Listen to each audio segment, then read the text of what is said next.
Welcome to the Christopher Peter Review, your source of common sense commentary on salient current events. I wholeheartedly agree with the idea that elections have consequences. On the same note, we the voters have our own portion of the blame when society is not going in the right direction, because the majority of us made the decision to put the people in power that led our society, economy, and institutions astray. But people are responsible and should be held accountable for what they did or failed to do in the job. In politics, business, academia, or any other role in our economy, there are things we excel at, areas we struggled, and a large portion of ho-hum time spent on the job. Some remember the good, others will not look past the bad, and some cannot remember you were there. Many workers will be able to remain at their job, good or bad performance, until there is a real need to look at their record of achievement or fit in the organization. For politicians, there is a regular schedule for society to review their performance and decide whether they fit or another person from the pool that wants to replace them matches better. I am not a big fan of being ideologically rigid, although I agree with the notion that people will align more with certain candidates or parties based on principles. At least, I think people should be able to understand what each candidate is proposing, what their records are, and what is the better projected outcomes. I notice too many people cannot speak to the opposing candidate's actual platform, just being able to repeat the insults leveraged against him or her. How are you making a proper decision if you are not understanding what you are for and what you are against? Many people are against candidates based on the party affiliations, but actually support the ideas and policy actions that are being presented. So, in this podcast episode, I'm going to begin our discussion of the important issues defining our upcoming election that is around the corner by talking about the most important issue, our economy. The economy is the biggest issue on the minds of the voters, and it is the toughest part of any society to judge. Many people have a level of economic illiteracy, not fully understanding how the economy functions, what defines a good performing economy, and the different dynamics that can exist at the same time. The challenge with evaluating the economy is that there really is no single indicator that can really give you the complete picture, because the economy is dynamically connected and distant at the same time. One area can do well while another is struggling. For instance, the stock market can give people confidence that the economy is doing well. Typically, those people are investors or people whose organizations are reliant on market outcomes, like pension fund managers, financial services, and treasury officials. The markets do give us an insight of the direction the economy may go. In good times, the financial markets are plush with capital and debt is easily financed for producers and employers. When the future is uncertain or trouble is on the horizon, investors and lenders tend to be more restrictive of lending and capital becomes more challenging. But the markets can rise and fall on the performance of individual sectors that are heading in directions completely unrelated to the overall economy. For example, the overall market performance for quite some time was propped up by the performance of artificial intelligence-related producers, the Magnificent Seven. Since the Dow is only an index of 30 blue-chip companies, which these seven were among, the index was rising, despite other large-scale organizations showing weak results. The market took a while to catch up to the overall reality others were already experiencing. Now, you are seeing tech companies making decisions on staffing and working environments to address the existing economic realities. Why is the economy struggling and appears headed towards a recession? The combined impact of continued inflation, global supply chain issues that continue to exist, and the public policy responses all are creating an economic environment that is heading towards a decline. To some degree, there was a need to reduce economic activity because of the impact inflation was having. The global supply chain was impacted by a global pandemic, but people were being artificially propped up to be able to afford the basic necessities. Rather than try to lift the economy back to full production as soon as possible, the federal government kept subsidizing the people, which kept them largely on the sidelines, while the supply market continued to struggle. On top of that, the world disintegrated into war and chaos, which did not help the public policy put in place by the Biden administration to make our economy more dependent on foreign oil, when we at the same time were going to reduce our purchases with a top 5 global energy producer. That all originated years ago. So why is the economy still doing bad? The response to inflation was late. The federal government continued to spend money, gifting the green industry a federal stimulus under the guise of an inflation reduction bill. Fortunately, the Federal Reserve was already coming to the realization that they were on their own in this fight. They were pretty timid in their response with rate increases, balancing reducing the incentive for economic activity while trying to still encourage the economy to function at a lower level. The idea was to temper demand to a level that the existing supply could accommodate, but housing started to get expensive and home buyers chose to rent, Renters seeking to find better places were blocked by homebuyers, and those on the low end of the housing totem pole were stuck living with their parents or communal housing. Because at the same time, the approval for development for housing was impacted by greater concern over environmental impact, real or fabricated, and housing supplies were hard to come by because many are still imported from China. Many workers facing the prospects of returning to the workplace had an epiphany that maybe their work situation was not the best for them. The commute was really bad, the work environment was more toxic than they were willing to go back to, or the pay was no longer worth the effort, or simply the unemployment they would still be eligible for was a better quality of life than working. So you have an economy where everything continues to be expensive, workers still do not want to return to the office or to their original employers, and many people are priced out of housing options they normally would have been able to afford in the past. At the same time, small businesses have been impacted by changes in their environment from both remote working and growing levels of violent and petty crime that continues to be unaddressed. So many have chosen to relocate or simply close down. The economy is not really doing that well right now, and the near future appears bleak. Some people are making it seem like there will be an impending depression, but maybe it will not be that bad. As we discuss what policies will improve our economy, we first must identify how we define a good economy. And that definition needs to be broad enough to incorporate all the needs of rational people across our society, despite our differences in what aspects are more important. First, I think we all can agree that affordability is important. Regardless of where your current station is in life, there should be quality options that you have access to. Our economy should be able to provide a breadth of competitive offerings that meet the premium needs for those who can afford it, while still accommodating other groups. Some primitive socialist thinkers believe that there should only be one version of things that everyone has equal access to. But the reality is that as long as there are options available to each group, people who can afford to pay more should be able to get what they want. Eventually, what is initially premium will become generally available shortly after. There is nothing wrong with early adopters financing the future market expansion. Second, we want employment to continuously grow. People should be able to find new opportunities. The primitive idea that we should start with a company and just stay there forever is not the reality for most. People should be able to work, develop skills and experience, and then market that set for higher compensation. The labor market has a breadth of opportunity when the economy is healthy. People who completely lack skills are generally able to find work in low-skill work like fast food, general retail, or entry-level positions. People with skills should be able to find early opportunities to apply those skills and gain experience. Generally, companies want a mix of new talent to be surrounded by experienced talent. After a few years, workers should be able to formulate a resume highlighting what they have done, the achievements, and how it transfers to a new organization and gain higher positions internally or with a new employer. That is income mobility. I am generally not supportive of the idea of unionized labor because your income potential should not be impacted by the situations of others. In some fields, it is hard to distinguish how well you perform compared to the next person. Unionized labor is generally good for those fields. But if you perform better than another person, you should be able to negotiate a better wage than just getting the same pay structure as everyone else. That is not fair. Our economy needs to constantly have new enterprises, competitors in our industries, and innovation. Too many times, markets mature and outdated thinking is institutionalized by regulation that creates barriers for those who see areas to improve quality, delivery, or affordability but are prohibited because of who gets to set the rules. We need to allow domestic entrepreneurs the freedom to challenge the status quo and let the consumers decide who survives and who has to leave the market. Finally, we need an economy that allows people to grow. The best way to improve your station in life is to combine income mobility with financial growth, passive or active. I believe investing is an important activity that is for all Americans, regardless of what your current situation is, and allowing people to expand their wealth is important. Now, the question is, how do we implement policies that can achieve these ends with real solutions given the political rhetoric that is out, much of which is generally unhelpful? The cost of the economy is impacted by the elevated price levels caused by inflation. The rate of growth in inflation has been reduced, but the impact is still there. Changes in how we procure goods and inputs will help drive the prices down if done properly.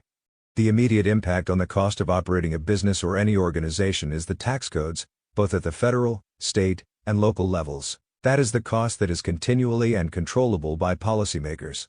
High taxes have been proven to be an impediment to economic activity. Low taxes can stimulate the economy. Everything is proper fiscal policy is dependent on timing. There are times when tax rates need to be lowered, times when rates can be reasonably increased. For the right economic reasons, not for political whims, For progressives, their economic vision is to raise taxes to grow the economy and raise taxes to stabilize the economy. There is not a tax increase they do not support. Tax increases are sometimes necessary to keep activity stable and predictable, but not in a stagnant economy or declining economy. The only entity that benefits from a tax increase is the federal government bureaucracy, not the people that really need an economic lift. But what if you only raise taxes on the rich? On corporations? They need to pay their fair share. That will protect the rest of society, right? Wealthier people should pay higher tax rates than those making less. That is how the income tax system has always been structured. The important aspect of the tax argument is that people should pay what they are supposed to pay and the rates should not be prohibitive to anyone. When you hear a progressive Democrat talk about the wealthy and corporations paying their fair share, you need to ask them, how are the companies not paying their fair share when these same progressive Democrats provide targeted tax breaks to the wealthiest people and corporations in exchange for domiciling in certain areas or for assisting with certain behaviors? Then when their effective tax rates are lower, people want to make it look like they are paying less, when they are paying what they are supposed to pay. That is the disconnect, the politics versus economic reality. Using tax breaks to keep people or organizations from leaving high-tax environments is not fair either. The income tax code for the federal and state governments was to fund the operations of government, not to be used as a weapon to decide who can be in what group or not. The politicalization of the tax code and the narratives around it. Jealousy, anger, or resentment is never an acceptable reason for any policy idea. Like when you see the campaign commercial with a teacher thinking about her tax rates compared to a billionaire. Does she factor in that the billionaire is probably paying more dollars in taxes than she makes in the 9 months that she works and creates salaries and jobs for a multitude? We are supposed to be sympathetic because the actor is portraying a teacher, which is an important profession. But our economy relies on every person. The progressive political distortion that pits group against group, person against person, and divides society does not provide any valid reason for raising taxes. Just because someone makes more money than you, their taxes should be raised? The part missed in this narrative is there is no economic justification for raising taxes. The government does not and should not have a vested interest in determining the limits of income people earn, as long as the means are legal. Simply because you are jealous that someone is able to create a product, service, or entertaining content that people are willing to exchange money for does not mean that they should have to pay an increase just for being more successful than you. For people that think this way, I think they should focus on maximizing their outcomes rather than what other people have. Now, do not take this as a defense of the rich, because I already said that people who earn more should pay more. But there should be an economic reason for public policy, not just because you want to feel better about your choices and status in life. Now, an economic reason may be to address the national debt, which some project to grow into a quarter of our federal expenditures in the coming years. The reality is that there may be a need to combine tax increases with spending cuts to address the debt. Neither tax increases or spending cuts alone would reverse the impact of the debt. But tax increases discourage economic activity. People at every level look for ways to manage taxes. For an economy reliant on private sector and consumer spending, the last thing that is needed is a reason for organizations and investors to spend less on growth and expansion. There are many buzzwords used in our economic discourse that are convenient but not really relevant. First, we need to understand the importance of the middle class in an industrialized economy. Many nations are simply a dichotomy of the wealthy that have everything and the poor that have nothing. A healthy middle class shows that the economy is vibrant and effective enough to lift people up from poverty and put them on a path towards a better life. Many times it is free market capitalism that helps facilitate that growth. For instance, China's ability to create opportunities for its mass amount of low-skilled laborers created a middle class in the communist nation. A healthy market economy allows people to raise their status in life by finding opportunities to deliver quality, value, or efficiency not currently provided by the existing participants, or simply be able to exchange their labor for compensation. While progressives believe work is oppression, rational people view work as the exchange of time and skill for compensation. Having a vibrant middle class shows that income mobility is present in the economy. How do we accomplish that? Progressive thinkers believe that the middle class can be protected by using the tax system as an anchor to keep people from leaving the middle class, and social programs like universal basic income as a means to declare poverty-stricken people as not impoverished anymore. But that will not really work out as anticipated. People in the middle class do want to be richer than they are now. This is why many teachers, trade workers, union workers, academics, and even government workers spend a great deal on the lottery hoping to get the payoff that they are not getting in the workplace. People always want more than they have, even if they are comfortable and satisfied. Back in the day when I was still an accountant, Many of my coworkers used to go to Atlantic City on the weekends following a payday to hope to increase their financial outcomes. I frequently declined participating. After several invitations, a lady asked, "Why do you join us for happy hours but not make the trip to AC?" I was not opposed to gambling, but I responded because at this time, I'd rather doing my gambling in the stock market, where at least I may make money in the long term. Gambling, if done responsibly, can be fun. Even the lotto. The potential for winning or feeling like a winner is powerful, especially when you had a winning moment. But the ability to grow your net worth continually over time is much more powerful. Many people accept things as being the way they are, and to some degree they are right, but people can elevate their state in life by making simple decisions. Whether that is investing financially, investing in improving their skill set, or starting their own endeavor, people can improve their outcomes considerably. The more opportunities people can earn to improve their outcomes, the better. This is why I think it is a major mistake to increase taxes or even to tax certain capital gains. People in all walks of life should be encouraged to invest, which helps spur economic growth beyond their own benefit.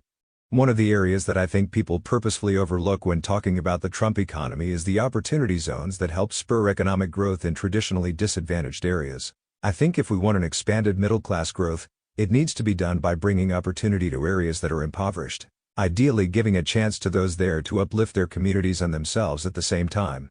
The idea of using the tax system to craft a middle class is against the idea that our society should promote growth, ambition, and success. While it can be challenging when few succeed, some fail, and a whole host of others are spread out in between, we should never limit potential simply because of those who fail.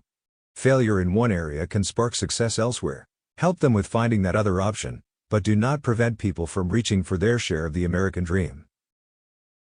The American brand needs to continue to grow, both internationally and domestically, but I believe we need to consider some modifications in how we approach trade. While I believe that free trade is good for the global economy and peace, I think we all need to recognize that some nations make better trade partners than others.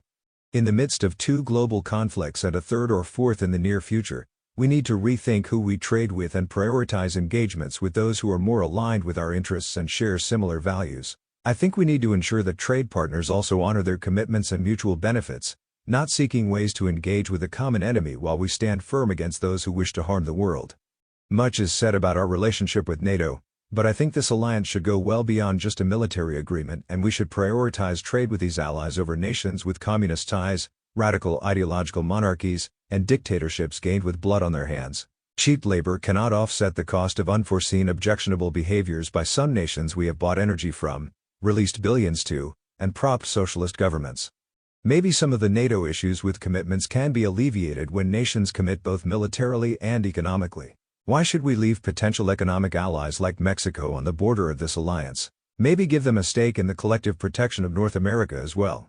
Maybe they will have an increased incentive to not let caravans of dangers to continue marching upwards in exchange for economic growth to help them fight their own internal battles.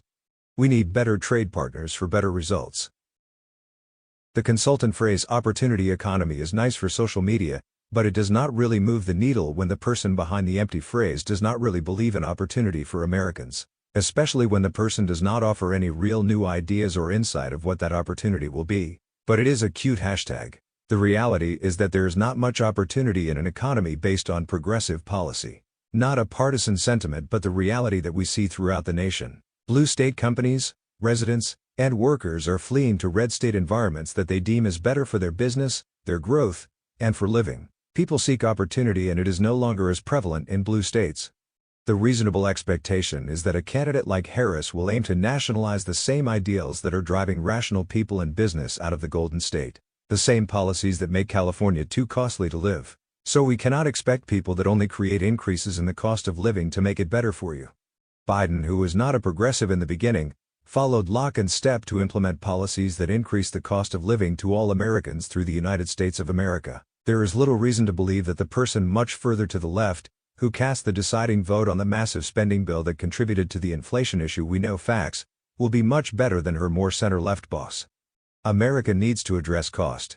That is increasing domestic manufacturing to drive prices down. That is keeping the tax rates low and predictable. That is reducing redundant regulation to allow opportunity to be created by private sector, which does not mean unchecked operations, but removing duplicative regulation that is not protecting consumers, business, or the environment.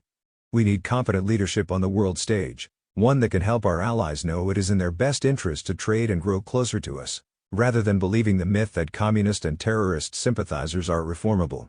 Elections have consequences and costs. In this election, there is a clear choice. Just be bold and make it. A big thank you to all of you in the audience. Your viewership is appreciated and valued. I started with the economy discussion because everything evolves around the economy. Fixing the economy will provide the means to improve so much of the decline in our communities. Improve funding for our military, national security, infrastructure, and housing. The status quo is simply unaffordable. Please follow the Christopher Peter Review on social media and continue to visit www.crcreview.com for new episodes. Thank you once again. Until next time.